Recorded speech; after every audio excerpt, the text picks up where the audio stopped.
మన Chiranjeevi vascular and multi speciality hospital దేశంలోనే best vascular and endovascular facilities and all multi speciality care.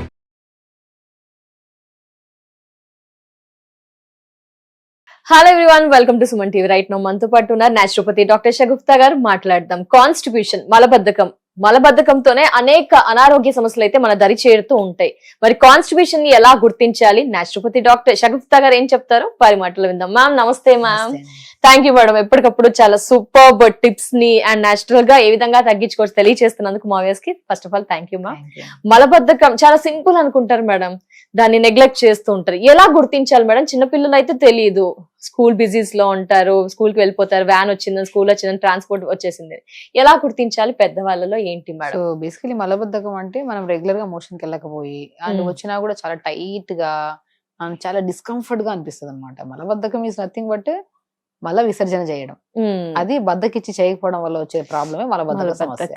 So మనం everyday morning లేచిన వెంటనే ఎర్లీగా లేచామనుకోండి, ఎర్లీగా లేస్తే బెడ్ దిగేసి మోషన్ కి వెళ్ళేసి వచ్చిన తర్వాత యోగా లాంటివి చేసుకొని డే స్టార్ట్ అవుతుంది. మనం లేట్ గా లేచామనుకోండి, అది పిల్లలు గానీ పెద్దవాళ్ళు గానీ పోస్ట్ పోన్మెంట్ ఎక్కువ అయిపోయింది. ఇప్పుడు స్కూల్ బస్ వస్తుంది, బయటికి వెళ్ళాలి సంథింగ్ ఇది. సో దీనివల్ల ఈజీగా పోస్ట్ పోన్ ఏం చేయగలుగుతాం? ఆకలి అయితే తట్టుకోలేం, తినాల్సిందే.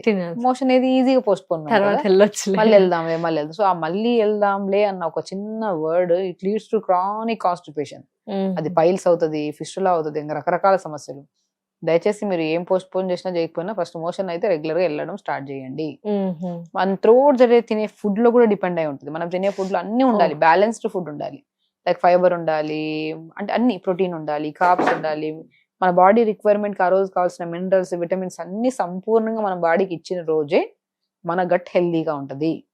మన గట్ ద్వారానే ఇప్పుడు స్మాల్ ఇంటెస్టైన్ లోనే న్యూట్రిషన్ అంతా పాటుగా, అంటే మనకి మనం తిన్న ఫుడ్ లో ఎనర్జీ కింద రావాలి, మజిల్ కి, బోన్ కి, నర్వ్స్ కి అన్నిటికీ ఎనర్జీ కావాలి కదా. ఆ ఎనర్జీ ఎక్కడి నుంచి వస్తుంది? ఫుడ్ ద్వారా. మంచి ఆహారం ఇస్తే మంచి ఎనర్జీ కింద కన్వర్ట్ అయ్యి బాడీలో యాక్టివ్ గా ఉంటుంది. మిగతా అంతా చెత్త రూపంలో గట్ ద్వారా బయటకు వచ్చేస్తుంది, యానస్ ద్వారా మోషన్. ఎప్పుడైతే మనం తినే టైంకి తినకపోవడం వల్ల, నీళ్లు సరిగా తాకపోవడం వల్ల, ఫైబర్ లేని ఫుడ్ తినడం వల్ల, హై ప్రోటీన్ డైట్స్ తీసుకోవడం వల్ల ఈ మలం అనేది అంత స్ట్రక్ అయిపోతుంది. పేగుల్లో సాఫ్ గా వెళ్ళే మలంలో స్ట్రక్ అయిపోయి రాళ్ళలాగా అయిపోతుంది. అది గనక మనం వెళ్ళాల్సిందే మోషన్ వెళ్ళకపోతే బ్లోటింగ్, హెవీనెస్ వస్తుంది. మనం ఏం చేస్తాం? అవ్వాలన్న దాంట్లో పుష్ చేస్తాం. ఆ పుషింగ్ ఉన్న చోట క్రాక్ వస్తుంది, అక్కడ పైల్స్ మస్ట్, ఇంకా ఇవన్నీ రకరకాల సమస్యలు. కాబట్టి మలబద్ధక సమస్య ఉంటే మాత్రం దయచేసి ఫస్ట్, ఎందుకంటే మన బ్రెయిన్ సెకండ్ బ్రెయిన్ ఏంటంటే పేగులు హెల్దీగా ఉంటేనే మన ఫస్ట్ బ్రెయిన్, అంటే మొదటి బ్రెయిన్ బాగా పనిచేస్తుంది, ఆలోచనలు బాగుంటాయి, అన్ని బాగుంటాయి. సో కాబట్టి కాన్స్టిపేషన్ ప్రాబ్లంకి రావడానికి మెయిన్ రీజన్ లేట్ గా పడుకోవడం, లేట్ గా లెగడం, ఈజీగా పోస్ట్ పోన్ అవుతుంది కదా, ఈవినింగ్ వెళ్దాంలే, మార్నింగ్ వెళ్దాం. ఈ పోస్ట్ పోన్మెంట్స్ వల్లే 80% ఆఫ్ జనాలలో కాన్స్టిపేషన్ ప్రాబ్లం ఉంది.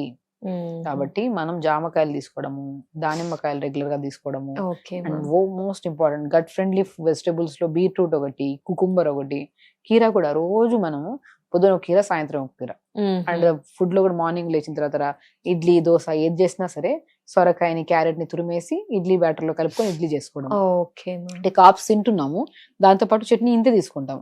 ఆ ఇడ్లీ వండడమే క్యారెట్, సొరకాయ, మునగాకు పౌడర్ వేసేసుకొని మంచి కలిపేసి ఇడ్లీ చేసాం అనుకోండి, more nutrition, gut friendly food and healthy gut, సాఫ్ గా మోషన్ కూడా అయిపోతుంది. కాన్స్టిపేషన్ అనే ఇష్యూ ఉండదు మీకు. అలా బ్రేక్ఫాస్ట్, లంచ్కి వచ్చిన తర్వాత మంచిగా బ్రౌన్ రైస్, లేదంటే మనము బార్లీ పిండి, జొన్న పిండి అన్ని కలిపేసుకొని దోశలు లాగేసుకొని, చపాతి, డిపెండ్స్ మీకు ఏది తినాలనిపించినా. ఒకటే గుర్తుపెట్టుకోండి, మనం ఎంత తీసుకుంటున్నాము కాప్స్ అంటే రైస్, చపాతి ఎంత, దానికి డబల్ మోతాదులో కర్రీస్ తీసుకోండి. ఆకుకూర ఫ్రై కూడా తీసుకోండి. ఒక రోజు బచ్చల కూర, ఒక రోజు తోటకూర, ఒక రోజు మునగాకు, ఒక రోజు ఏదో మనకి రెగ్యులర్ గా పాలకూర కానీ ఇలా రెగ్యులర్ గా తీసుకుంటున్నాం అనుకోండి. సో డిన్నర్కి వచ్చాక ఎర్లీ డిన్నర్, పడుకోవడానికి 3 hours ముందు డిన్నర్ ఫుడ్ ఫినిష్ చేయాలి. లేట్ గా పడుకొని కట్ చేయరా, లేట్ గా తిని లేట్ గా పడుకున్నారు అనుకోండి, గట్ ఏమవుతుంది? దాన్ని యాక్సెప్ట్ చేయలేదు, అది ఫుడ్ డైజెషన్ చేసుకోలేదు. మనం ఇటు తిరుగుతూ ఉంటే మూమెంట్ బాగుంటది కాబట్టి ఈజీగా డైజెషన్ అవుతుంది. మూమెంట్ లేక అలా తినేసి వెంటనే పడుకున్నాం అనుకోండి, మూమెంట్ లేదు, పొద్దున్నే కల్లా అది హార్డ్ అయిపోతుంది, మోషన్ అవ్వడం కష్టం అయిపోతుంది. మేడం చాలా మంది అంటుంటారు మేము 2-3 days కి ఒకసారి వెళ్తూ ఉంటాము అని. అది మాకు అలాగే అలవాటు అని అంటారు. విలేజ్ నుంచి సిటీకి వచ్చిన వాళ్ళు, కొంచెం అలవాటు లేని వాళ్ళ, కొన్ని ప్లేసెస్ మారినప్పుడు. కానీ అది సమస్య అవుతుంది అంటారా మేడం ఫ్యూచర్ లో? చాలా అండి. ఈ మధ్య కాలంలో మన దగ్గరికి 1 week అయింది, మా అమ్మాయి మా అబ్బాయి మోషన్కి వెళ్ళి అని ఏమవుతుంది? ముఖం అంతా పింపుల్స్ వచ్చేస్తాయి, బాడీ నుంచి ఒక కైండ్ ఆఫ్ డిఫరెంట్ స్మెల్ వస్తుంది.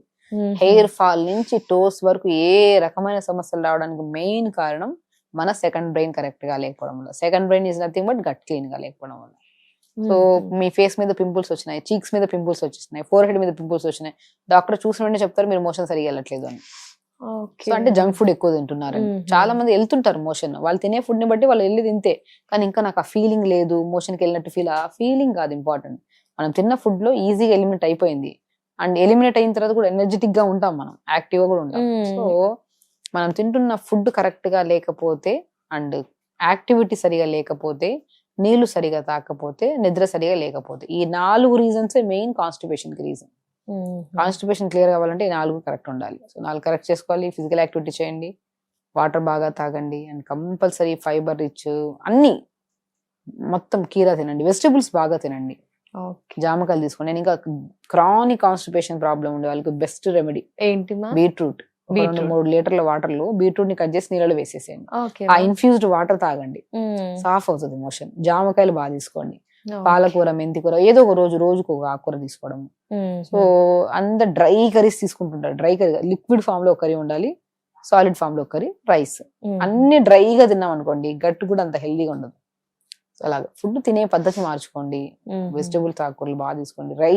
డైలీ కాన్స్టిపేషన్ ప్రాబ్లం ఉండే వాళ్ళకి, క్రానిక్ కాన్స్టిపేషన్ ప్రాబ్లం ఉండే వాళ్ళకి మలాసన్ అంటారు. అంటే ఇండియన్ వాష్రూమ్స్ యూజ్ చేయట్లేదు ఎవరు, అందుకని ప్రతి ఒక్కరికి గట్ ఇష్యూస్ వస్తున్నాయి. అట్లీస్ట్ పొద్దున లేచి ఏదో గోరువెచ్చని వాటర్ ఏదో తాగుతారు కదా, అది మలాసంలో కూర్చొని తాగండి. పాతకాలంలో ఒక పద్ధతి ఉండేది, ఎప్పుడు నీళ్ళు తాగినా మలాసంలో కూర్చొని, అంటే ఇండియన్ వాష్రూమ్ లో కూర్చొని అలా కూర్చొని తాగేవాళ్ళు. నిలబడి ఎప్పుడు తాగద్దు, కిడ్నీ ప్రాబ్లమ్స్ వస్తాయి ఫ్యూచర్ లో. కాబట్టి మనం చిన్న కరెక్షన్స్ చేసుకోవాలి. కూర్చొని తాగడం వల్ల మల విసర్జనకు బాగుంటది, అండ్ కిడ్నీ బాగుంటది, హెల్దీగా ఉంటది. తాగిన వాటర్ ఏదైతే ఉందో దాంట్లో ప్రాపర్ మినరల్స్ బాడీ యూజ్ చేసుకుని రిమైనింగ్ ఎంత యూరిన్ లో వెళ్ళాలో ఎంత యూరిన్ ద్వారా వెళ్ళిపోతుంది. సో నీళ్లు తాగే పద్ధతి మార్చుకోండి, రెగ్యులర్ ఫిజికల్ యాక్టివిటీ చేసుకోండి. వారానికి ఒక్కసారి లఘు శంఖ ప్రక్షాళన అంటారు. లఘు శంఖ ప్రక్షాళన అంటే మనం ఏం చేస్తామంటే గట్ క్లీనింగ్ ప్రాసెస్ అంటారు దీన్ని, యోగాలో చెప్తారు చాలా వరకు. కూర్చొని మనం ఆ రోజు వాతావరణాన్ని బట్టి ఒక 2 లీటర్లు 1 లీటర్ వాటర్ ప్రిపేర్ చేసుకోవాలి. ఇప్పుడు ఆ రోజు వెదర్ చల్లగా ఉందనుకోండి, చిన్న అల్లం ముక్క, బీట్రూట్, పుదీనాకులు, జీలకర్ర ఇవన్నీ వేసి ఒక 1 లీటర్ వాటర్ లైట్ గా మరిగించి ఫిల్టర్ చేసుకొని పెట్టుకోవచ్చు, లేదంటే జస్ట్ ఇన్ఫ్యూజ్డ్ వాటర్ అయినా పర్లేదు. అది మనం మలాసంలో కూర్చొని 2 గ్లాసెస్, మలాసన్ అంటే ఇండియన్ వాష్రూమ్ లాగా కూర్చుంటే ఆ పొజిషన్ లో కూర్చొని 2 గ్లాసెస్ వాటర్ తాగి నిలబడి ఒక సెట్ ఆఫ్ ఆసనాస్ ఉంటాయి. నడుమిటో తిప్పడం, ముందుకెళ్ళడము, తాడాసనని, త్రికోణాసనని ఆసనాస్ చేసి మళ్ళీ మలాసంలో కూర్చొని మళ్ళీ 2 గ్లాసెస్ వాటర్. అంటే గట్ ని కడగడం అంటారు, క్లీన్ చేయడం. దాన్ని లఘుశంఖ ప్రక్షాళన, వీక్లీ వన్స్. చాలా మంచి బ్యూటిఫుల్ ప్రొసీజర్. అది చేస్తే మీకు ఒక ఎనిమా లాంటిది. ఇప్పుడు చాలా మంది కాన్స్టిపేషన్ అనుకోండి, ఎనిమా పెట్టించుకుంటా ఉంటారు.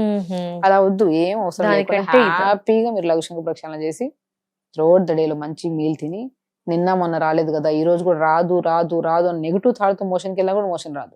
మెడిసిన్స్ వేసుకోవడం కంటే ఇలా బెస్ట్ కదా మేడం. ఇవన్నీ పాజిటివ్ గా ఉండండి. నిన్న లేదు మొన్న లేదు, ఈ రోజు ఖచ్చితంగా మోషన్ అవుతుంది అని కాన్ఫిడెంట్ వెళ్ళి మోషన్ అవుతుంది. మనం బ్రెయిన్ కి ఏం టార్గెట్ ఇస్తామో ఆ స్టిమ్యులేషన్, ఆ ప్రెజర్ అనేది పేగుల మీద పడితే మోషన్ అవుతుంది. నెగిటివ్ థాట్స్ వద్దు, పాజిటివ్ ఉండండి, హెల్దీగా తినండి. ఇప్పుడు చెప్పిన ప్రతి పద్ధతి ప్రతి ఒక్కరికి సెట్ అవుతుంది. ఒకవేళ క్రానిక్ కాన్స్టిపేషన్ ఉంటే డెఫినెట్ గా డాక్టర్ ని కన్సల్ట్ అయ్యి కనుక్కొని మన ఫుడ్ కి ఏమవుతుందో, ఏం పడుతుందో, ఫుడ్ వల్ల వచ్చిందా, ఇంకేమన్నా వాడిని వచ్చిందా కనుక్కొని దాన్ని బట్టి కరెక్ట్ మనం ట్రీట్మెంట్ తీసుకుంటే ఆ ప్రాబ్లం. ఫైనల్ డౌట్ మేడం, చిన్న డౌట్. చాలా మంది టీ తాగగానే మాకు ఫ్రీ మోషన్ అయింది, టీ తాగిన తర్వాతే వెళ్తూ ఉంటాం. కొందరు డ్రింక్ చేస్తే నెక్స్ట్ డే మార్నింగ్ ఇలాగే మాకు అలవాటైంది, ఇలాగే వెళ్తూ ఉంటాం. కొందరికి సంథింగ్ వామ్ వాటర్ తీసుకుంటే, ఇది ప్రొసీజర్ కరెక్టే అంటారా మేడం? ఇలా చేయడం వల్ల అలా అవుతుంది? ఇది ఒక ఎడిక్షన్ అండి, అది లేకపోతే మోషన్ రాదు. ఇంకా ఎడిక్షన్స్ ఎప్పుడు పెట్టుకోవద్దు. నీళ్లు తాగినా తాకపోయినా మోషన్ అవ్వాలి, టీ తాగినా తాకపోయినా మోషన్. అసలు ఏ అలవాటు వద్దు. పొద్దున్న లేచి బెల్లు కొట్టినట్టు బెడ్ దిగిన వెంటనే మోషన్ కి వెళ్ళి బయటకు వచ్చిన వాళ్ళే హెల్దీ అంట నేను. ఒకవేళ బై ఛాన్స్ ఎట్టని వెళ్ళాము, వేడి నీళ్ళు లేవు అక్కడ అంటే ఆ రోజు మోషన్ అవ్వదా? అంతే కదా. ఆ రోజు టీ లేదు అక్కడ, బై ఛాన్స్ ఎప్పుడు అలా రాసి వచ్చింది. ఎడిక్షన్ ఎందుకు? ఏ అలవాటు లేకుండా హెల్దీగా బాడీని కాపాడుకున్న వాళ్ళే హెల్దీగా పర్సన్ అంట నేనైతే. ఏది అలవాటు చేసుకో, ఇది లేకపోతే అది లేదు. ఈ రోజు నీళ్లు తాగలేదు, వేడి నీళ్ళు తాగలేదు, మోషన్ అవ్వలేదు. ఈ రోజు పొద్దున్న టీ తాగలేదు, మోషన్ అవ్వలేదు. ఈ రోజు పొద్దున్న సిగరెట్ తాగలేదు, మోషన్. ఇవన్నీ అలవాట్లు, వ్యసనాలు. ఇవన్నీ వాళ్ళకి. సో వ్యసనాలు ఏది ఎంత మంచి పద్ధతి, నీళ్లే కదా, వేడి నీళ్ళు తాగితే ఏమవుతుంది అనుకోవచ్చు. అది కూడా అలవాటు చేసుకోకండి. అలవాటు అనేది ఒక వ్యసనం. దాన్ని ఎప్పుడు ఏది వద్దు. పొద్దున్నే మలం క్లీన్ గా రెడీ అయి ఉంటది, పేగులో ఫ్లష్ అయిపోతుంది. మీరు దాన్ని అలవాటు చేసి అది చేసి ఇది చేసి అలవాటు చేసేస్తారు కాబట్టి మీరు అది తీసుకోకపోతే మోషన్ అవ్వన్నట్టు. స్లోగా అలవాటు మార్చుకోండి. రెగ్యులర్ ఎక్సర్సైజ్ చేయండి, నీళ్ళు బాగా తాగండి, డెఫినెట్ గా మీ ప్రాబ్లమ్స్ అన్ని సాల్వ్ అవుతాయి, నాట్ ఓన్లీ గట్ ఒకటే కాదు. Thank you so much madam. Thank you. నమస్తే మేడం.